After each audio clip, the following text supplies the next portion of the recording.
Big headline today, the deadly train crash that caused chaos and destruction during the morning commute in Hoboken, New Jersey. At least one person was killed, more than 100 others injured when that train slammed into the station. Local 10's Andrew Perez is live with the latest on the disaster.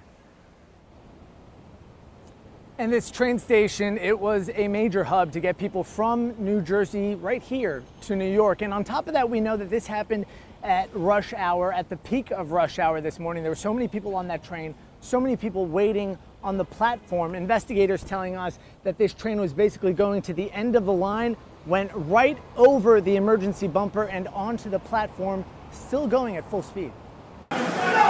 This video showing the aftermath moments after a New Jersey transit train 1614 crashed right into this Hoboken station. Passengers in a daze, bloodied, and disbelief. A morning commute turning into a disaster. It just collided, and I saw a couple gentlemen bleeding, and some people couldn't walk. Some people were covered in I guess debris. A passenger in the first car of the train that careened into the Hoboken station just after 8:30 this morning.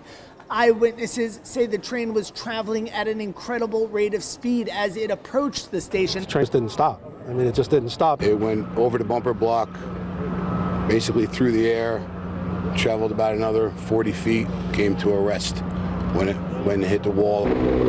NTSB will gather and collect critical evidence to determine the cause of the crash. The train slamming into the station, causing major structural damage, bent and twisted steel, debris everywhere. Over 100 people injured. Authorities say 2 others with critical injuries. Bumps, bruises, some walking wounded, some lacerations, and fractures as well. We've learned the woman killed in this crash was not a passenger, but standing on the platform. State leaders promised to get to the bottom of what caused this fatal crash in the middle of rush hour. We have engineers that are examining the structural integrity of the building now. We have no estimate as to when the terminal will be able to be reopened. I can also tell you that we have learned that this was a pusher train, meaning that the engine, the power, a lot of the weight is on the back, pushing everything along. And that's how detectives say that the front car was able to go airborne at one point into the station, causing that structural damage. The NTSB, of course, is investigating and say the engineer who was pulled from the wreckage is cooperating. We're live in New York City. I'm Andrew Perez, Local 10 News. So, Andrew, I know there are many ways to get around in New York City and New Jersey, but hours after this happened, how is this impacting public transportation, which is such a major way of getting around that city?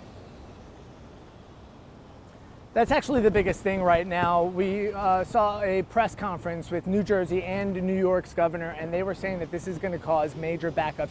So they are extending all the other train lines around the area, trying to make up. There are between 15 and 25,000 people that travel through that one station every single day. They say that station will be closed at least for the rest of the day, and they'll have to figure out what will happen afterwards. No doubt a ripple effect. Andrew Perez, live in New York City. Keep us posted. Thank you.